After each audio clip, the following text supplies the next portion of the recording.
Au sommaire de cette édition en religion, ce vendredi 19 août 2016, au Palm Club de Cocody a eu lieu la remise de prix aux héros de la foi. Actualité africaine au Mali, projet d'électrification rurale à l'énergie solaire. En Guinée, interdiction de l'importation de véhicules de plus de 8 ans. Actualité internationale, plus d'1 millier de migrants secourus en 24 heures au large de la Sicile. Sport, Rio 2016, 2 semaines de records et de scandales.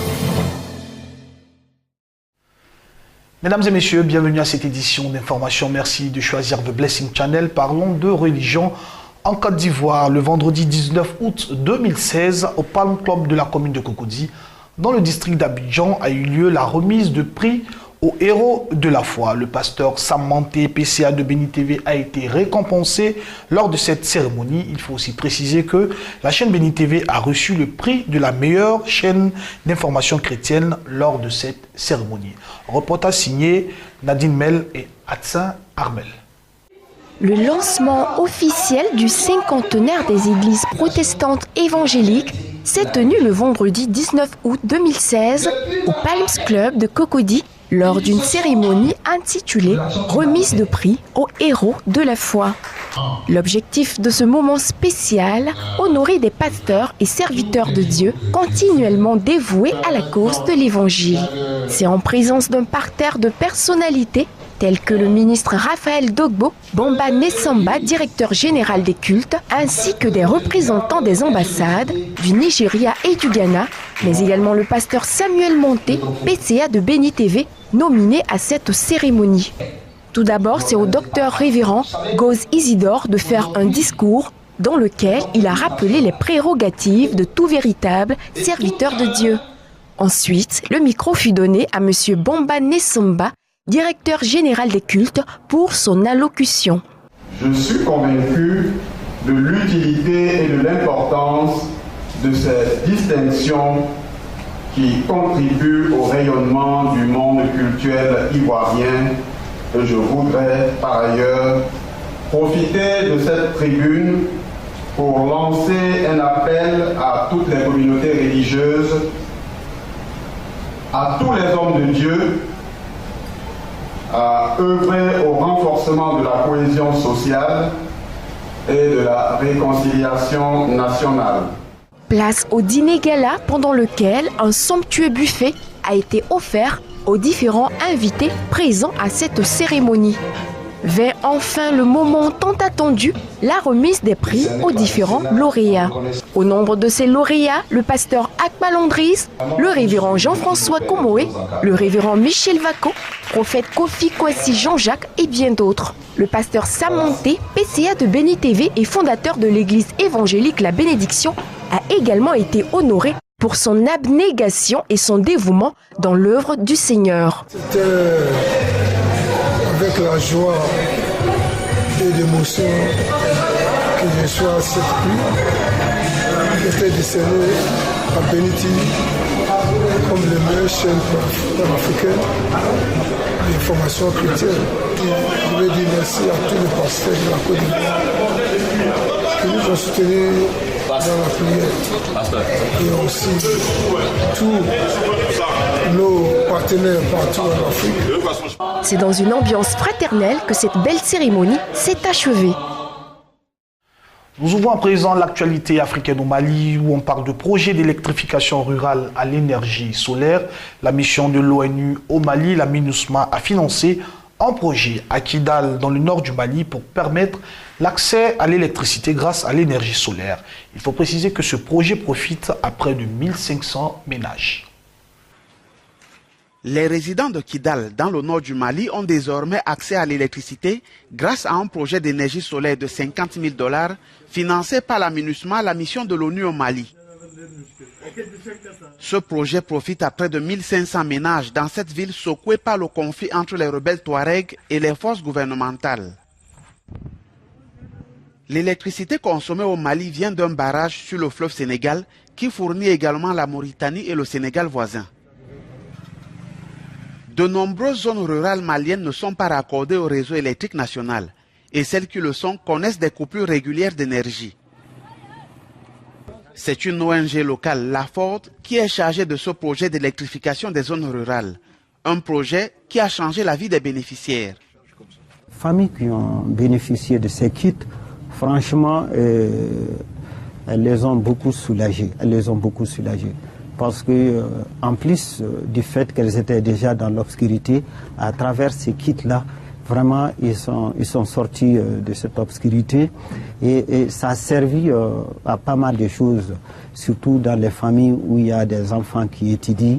Et ça a permis effectivement aux femmes ménagères de mener leurs activités la nuit. On fait la lumière et on allume nos téléphones. Avant, on ne trouvait pas quelque chose pour charger les téléphones, mais maintenant, on trouve de quoi charger les téléphones. Et la nuit aussi, on allume l'ampoule. Nous voyons avec jusqu'à ce qu'on va dormir. Le gouvernement malien a annoncé qu'il va construire 2 importantes centrales solaires pour alimenter le réseau national afin de réduire la dépendance du pays aux énergies fossiles. En Guinée, le gouvernement interdit l'importation de véhicules de plus de 8 ans. Cette mesure entrera en vigueur à partir du 8 septembre 2016.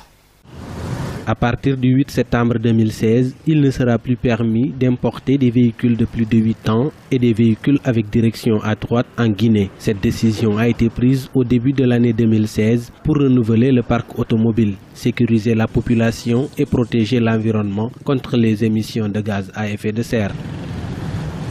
En moyenne, il y a 50 000 véhicules d'occasion qui sont importés chaque année. Si je prends la moyenne des droits et taxes dus à chaque véhicule, à peu près 5 millions, ça va chercher de 250 milliards de francs guinéens. À peu près, si vous voulez, les prévisions assignées mensuellement à la douane. Mais il faut faire le parallèle entre ce que nous devons perdre par là et les conséquences néfastes de l'utilisation des véhicules vétustes. C'est les morts sur la route, c'est la dégradation.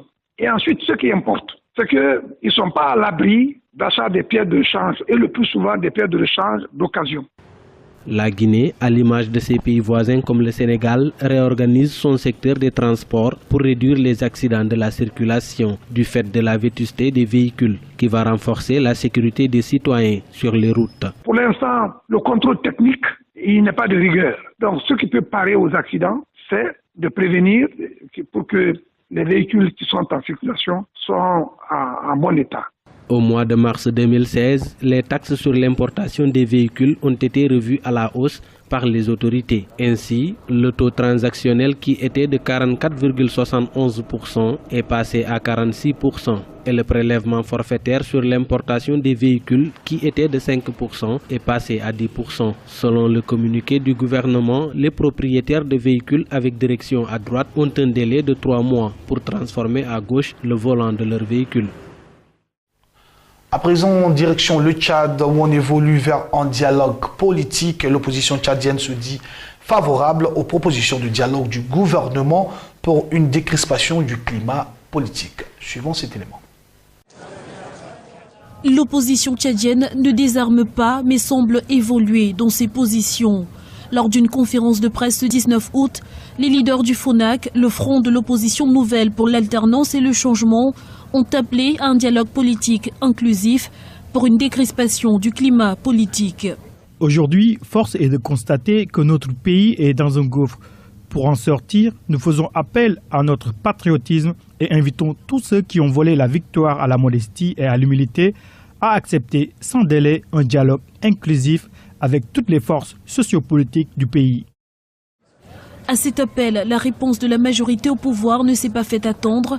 Son porte-parole Jean-Bernard Padaré assure que la main tendue par le président Idriss Déby Itno à l'opposition il y a quelques semaines reste d'actualité. La démocratie, c'est la tolérance, c'est le respect de la différence. Si vous ne réfléchissez pas comme moi, vous êtes mon adversaire, mais vous n'êtes pas mon ennemi. Non, on est tous des Tchadiens.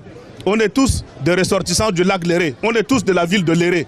On est tous des frères et sœurs. Nous ne devons pas nous considérer comme des ennemis, mais nous sommes des adversaires parce que nous défendons des projets de société différents.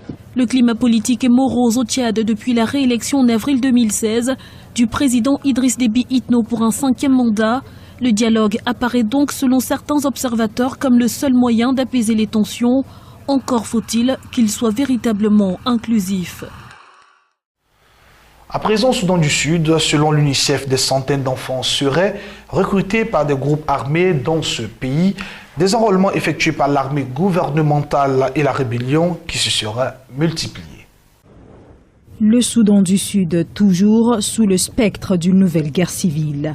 Les affrontements du 8 au 11 juillet entre forces loyales à Salva Kiir et les hommes de Riek Machar mettent en péril l'accord de paix signé en 2015. Un regain de violence qui signe surtout la reprise du recrutement de nouveaux enfants soldats, s'inquiète le Fonds des Nations Unies pour l'enfance. Des enfants continuent d'être recrutés et utilisés par des groupes armés malgré les engagements politiques en vue de mettre un terme à cette pratique. L'UNICEF appelle à l'arrêt immédiat du recrutement d'enfants et la libération sans condition de ceux qui l'ont été par des groupes armés. Au total, ce sont 650 enfants qui ont été recrutés depuis le début de l'année 2016, à la fois par les forces gouvernementales et les groupes rebelles. Un constat alarmant dont la solution se trouverait peut-être dans la décision du chef de l'État sud-soudanais, Salva Kiir, qui a assoupli sa position sur le déploiement de casques bleus supplémentaires dans son pays. Nous ne sommes opposés à aucune aide et nous écoutons volontiers les conseils. Mais l'aide requiert le dialogue et ne devrait pas être imposée. Depuis le début de la guerre civile en 2013, plus de 16 000 enfants sud-soudanais ont été enrôlés de force dans les rangs de groupes armés. Un accord de paix avait pourtant été signé en août 2015, mais les combats n'ont jamais vraiment cessé dans ce pays indépendant depuis 2011. Une instabilité qui alimente toujours davantage les réseaux de recrutement d'enfants soldats. Parlons de nutrition en Centrafrique où les chenilles sont un plat particulièrement apprécié. C'est actuellement la pleine saison des chenilles qui sont ramassées en forêt et aussi acheminées sur les marchés pour être vendues. Les fortes pluies qui s'abattent sur une partie de la RCA entre juillet et septembre chaque année s'accompagnent de l'apparition de chenilles, des insectes comestibles très prisés des Centrafricains. Le ramassage en forêt des chenilles et leur vente constituent une forte activité commerciale pendant ces quelques mois. Mbata est une commune située à plus de 100 km au sud de Bangui, la capitale. Yabango et sa fille, qui appartiennent à la communauté des Pygmées, rentrent très tôt en brousse à la recherche des chenilles. Les Makongo aux chenilles naissent sur les arbres et se nourrissent de leurs feuilles jusqu'à ce qu'elles grandissent. Quand elles prennent du poids, elles ne peuvent plus rester sur les feuilles, tombent et nous venons les ramasser. Elles sont de nombreuses commerçantes qui se lèvent dès les premières heures de la matinée pour aller se procurer la marchandise et ravitailler les différents marchés de la capitale. Des sortes de grossistes qui livrent aux revendeuses. Avant, on ne payait aucune taxe sur les chenilles, mais maintenant il y a des barrières sur la route où les commerçantes sur les motos sont obligées de payer. À chaque barrière, il faut payer 0,76 € et même avant d'entrer dans le marché, il faut encore payer 0,76 €, ce qui fait que nous sommes obligés d'augmenter les prix et cela devient cher. Une importante quantité de chenilles est également séchée. Elle sera vendue à Bangui et dans le reste du pays pendant la saison sèche. L'actualité internationale à présent, comme annoncé dans les titres, plus d'1 millier de personnes ont été secourues en 24 heures par les gardes-côtes italiens alors qu'elles dérivaient entre les côtes libyennes et la Sicile. Ce sauvetage massif s'est fait au cours des 6 opérations. Plus d'1 millier de migrants ont été secourus ces dernières 24 heures alors qu'ils tentaient de traverser la Méditerranée entre la Libye et la Sicile. Au total, les gardes-côtes italiens ont coordonné 6 opérations de sauvetage. À lui seul, le navire militaire italien Sirio a accueilli à son bord près de 600 personnes qui ont débarqué ce dimanche dans le port sicilien d'Augusta. Le corps sans vie d'un jeune Somalien a lui aussi été rapatrié par la marine italienne. Arrivé au port, une rescapée nigériane a raconté les difficultés de leur voyage dans la Libye en guerre où ils n'étaient pas libres de leurs mouvements et victimes de harcèlement. 2 autres navires militaires italiens ont secouru ce dimanche près de 350 personnes qui dérivaient sur des navires de fortune alors qu'un bateau norvégien s'est porté à l'aide d'un autre groupe à la dérive. Un jeune migrant qui, lui, nécessitait une assistance médicale d'urgence a été évacué par hélicoptère jusqu'à l'hôpital de Catane en Sicile.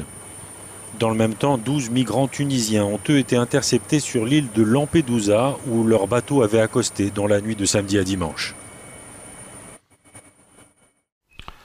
À 13 ans, il traverse toute la Méditerranée pour sauver son frère et bouleverse l'Italie dans l'espoir de trouver une aide médicale pour son petit frère malade. Un jeune Égyptien de 13 ans a traversé seul la Méditerranée. Son périple a ému l'Italie. Suivant. Une vague de compassion submerge l'Italie devant le périple de ce petit Égyptien de 13 ans. Le garçon explique avoir traversé tout seul la Méditerranée comme les migrants dans l'espoir de trouver une aide médicale pour son petit frère gravement malade.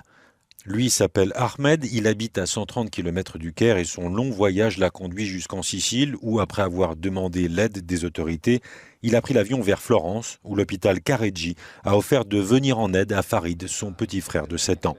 L'histoire du petit garçon a soulevé une vague de solidarité et de donations qui viennent de toute l'Italie. Maria Volpe est la policière qui a la première recueilli le petit garçon venu d'Égypte.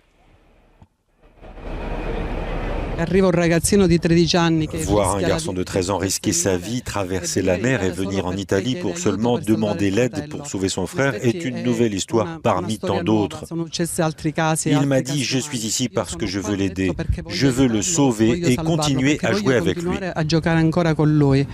Un avion italien doit dans les prochains jours aller chercher le petit frère d'Ahmed et sa famille. Les autorités égyptiennes indiquent de leur côté que la famille du malade n'avait fait aucune demande d'aide pour les soins.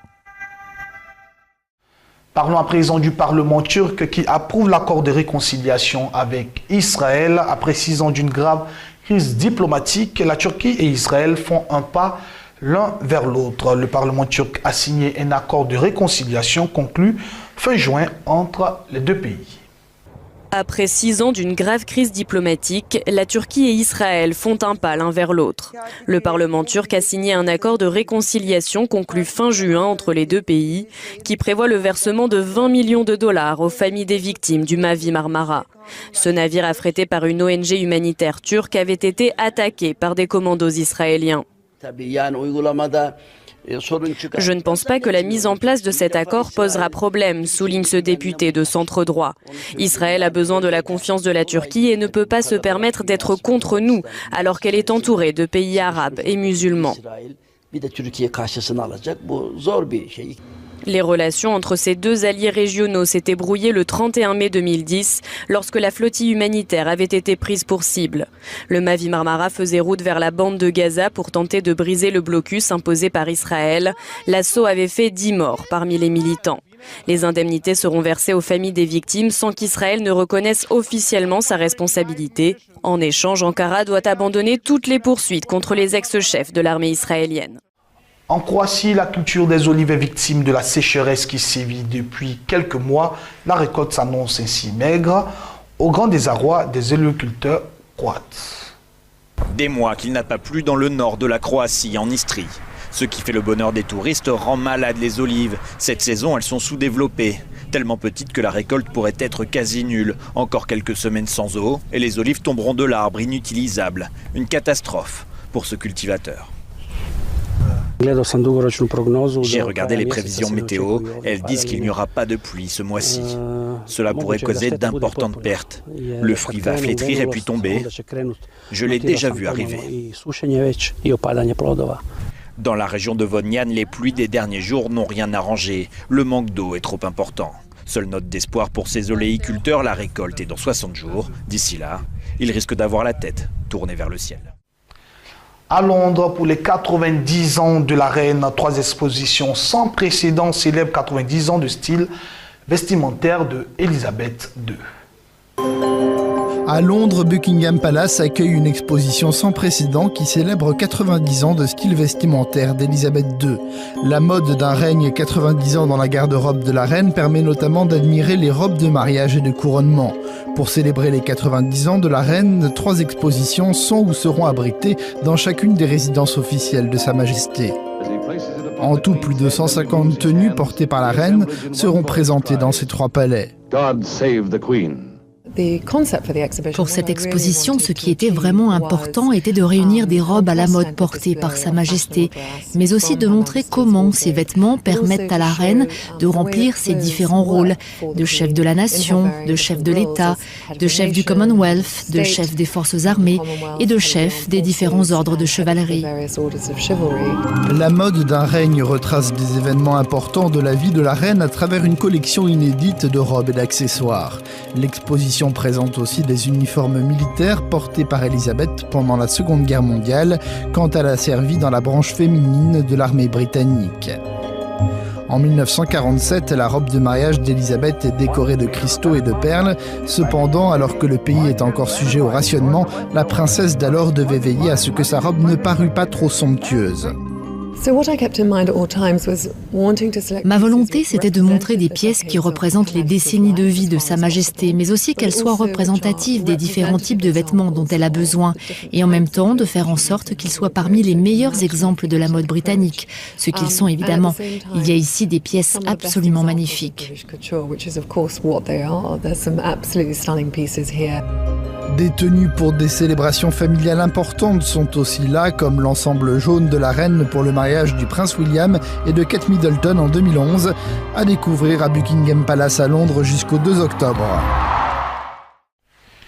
Direction l'Asie, précisément l'Inde, des cliniques high-tech climatisées et gratuites, c'est la réponse que veut apporter le gouvernement indien à un système de santé publique lent et incapable de soigner les plus démunis. Une modeste clinique publique de Delhi qui abrite une technologie dernier cri. Le dossier de ce patient asthmatique est enregistré sur tablette puis directement transmis au médecin. Elle prescrit un test sanguin réalisé à l'aide de cet appareil capable d'effectuer 50 tests médicaux. Dès qu'il appuie sur transfert, le résultat est envoyé sur la tablette du docteur qui voit le résultat et fait sa prescription en fonction.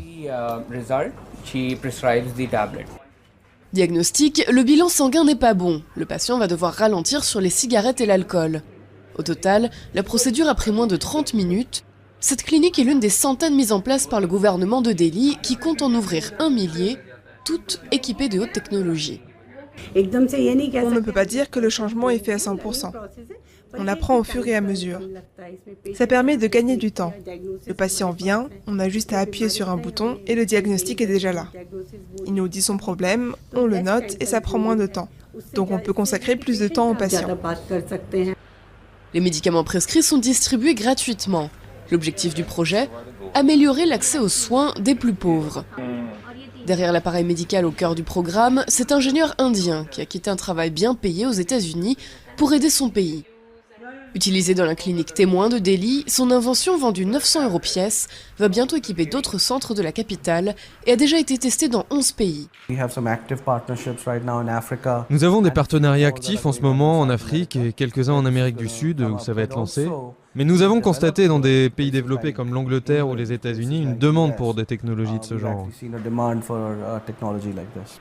Une révolution pour ceux qui ne peuvent se payer les cliniques privées, où une simple consultation coûte près de 15 €.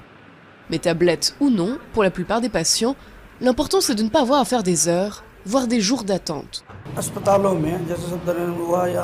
Dans les grands hôpitaux publics, il y a trop de monde. On doit enregistrer son numéro et après attendre près de 2 heures.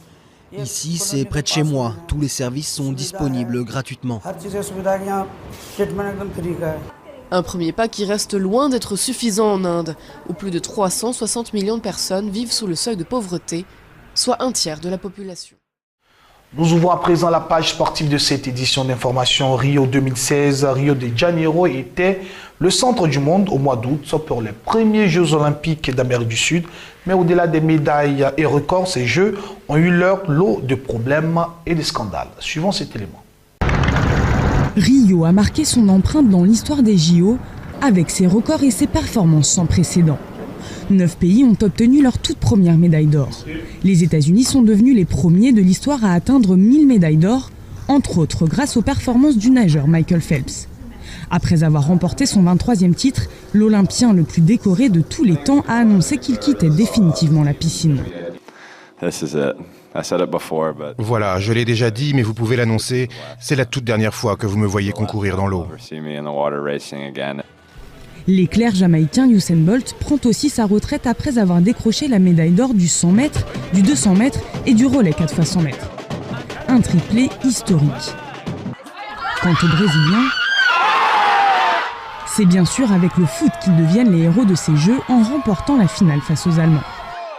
Mais les 28e JO de l'ère moderne resteront probablement aussi dans les mémoires comme une édition chaotique. Stade à moitié vide, problèmes de transport, sécurité aléatoire et quelques scandales. Le rapport mentionnant le supposé dopage d'athlètes russes puis l'interdiction de concourir pour 118 d'entre eux ont annoncé la couleur avant même le début des épreuves. Nous voulons écarter les tricheurs des Jeux Olympiques. Le message est clair, les tricheurs et les athlètes dopés ne doivent se sentir à l'abri nulle part.